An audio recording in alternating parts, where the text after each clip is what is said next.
اس جنگ کی آڑ میں یہاں پر جائیدادیں بنائی گئیں، بلکہ بیرون ملک انہی ڈالروں کے عوض وہ ہتھیار جو سوویت یونین کے خلاف استعمال کرنے کے لیے دیے گئے تھے، انہی ہتھیاروں کو عالمی منڈی میں بیچ کر انہی ہتھیاروں کو اپنے لوگوں میں ملک کے مختلف صوبوں میں، مختلف علاقوں میں ان کی منڈیاں لگا کر بیچ کر، تین طرف سے تو ہمارے ہمسائے، ایک طرف سے ہمارا سمندر ہے، ساحل۔ افغانستان ہمارا آج کا ہمسایہ نہیں، جب یہ ملک ماحرز وجود میں آیا ہی نہیں تھا، افغانستان، ایران ہمارا ہمسایہ رہ چکی ہے۔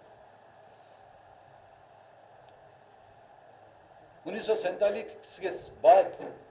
ہم نے ان ہمسایوں کے ساتھ اپنا رویہ کس طرح برتا، ان کے ساتھ ہمارے تعلقات ہموار کرنے کے لیے ہم نے کون کون سے اقدامات یا کون سے قدم ہم نے اٹھائے، وہ تاریخ کا حصہ ہیں اور رہیں گے۔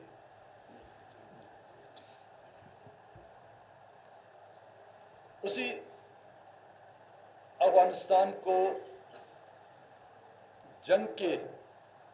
اس آگ میں دھکیلنے میں ہمارا کیا رول رہا ہے، اور اس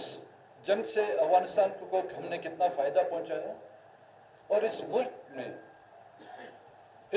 نے اور اس ملک کے حاکموں نے اس سے کتنا فائدہ اٹھایا۔ نہ کہ صرف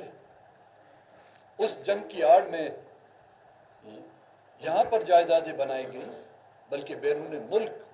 انہی ڈالروں کے عوض وہ ہتھیار جو سوویت یونین کے خلاف استعمال کرنے کے لیے دیے گئے تھے، انہی ہتھیاروں کو عالمی منڈی میں بیچ کر انہی ہتھیاروں کو اپنے لوگوں میں ملک کے مختلف صوبوں میں، مختلف علاقوں میں ان کی منڈیاں لگا کر بیچ کر اپنی ملک کو خانہ جنگی میں دھکیل دیا گیا۔ انہیں افغان مہاجرین کو وقت ضرورت ہم نے ان کو مجاہدین کے ٹائٹل دیے، اور جب وہ ضرورت ہماری پوری ہو گئی، دنیا نے ایک نیا رخ اپنایا، تو انہی مجاہدین کو ہم نے طالبان کی پگڑیاں اور پٹو پہنانے شروع کر دیے، اور جب وہ اپنی اس انتہا تک جا کے پہنچے، انہی پگڑیوں سمیت ان طالبان کی سر کاٹ کر ہم نے مائی باپ امریکہ اور یورپین اور نیٹو کے حوالے نہیں کیا۔ آج پھر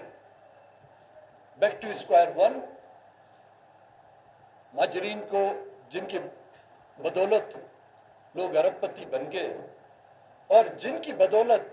40 سال آپ کے ملک کا ایندھن چلتا رہا، آپ کے ٹینکوں کے تیل انہی سے چلتا رہا، آپ کی بندوقوں کے نٹ بولٹ انہی سے چلتے رہے، آپ کی توپوں کو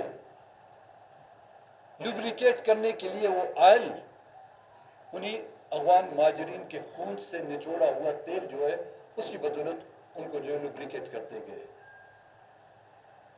اب جب ضرورت پوری ہو گئی، ہے ہمارا یہ سے کوئی نہیں کہ ہر ملک کے شہری کو اپنے ملک میں جانا چاہیے، لیکن ایک باضابطہ طریقے سے۔ ہم پر برا وقت آیا ہے، بلوچستان کے لوگوں پر، ہم نے جا کے پناہ لی ہے افغانستان میں، وہ آج دن تک لے رہے ہیں، لیکن وہاں سے ہمیں ایک بے عزت طریقے سے ہمارا انخلا نہیں کیا گیا، باعزت طریقے سے۔ تو آج بھی ہم چاہتے ہیں، چاہے جو بھی غیر ملکی ہوں، چاہے اپنی مرضی سے آئے ہوں یہاں پہ، یا ایک جبر یا مصیبت زدہ ہو کر اپنے علاقے چھوڑ کر یہاں پر آئیں، ان کو ایک باعزت طریقے سے اپنے ملک بھیجنا چاہیے، جو بین الاقوامی اور اقوام متحدہ کے جو قوانین ہیں اس کے مطابق۔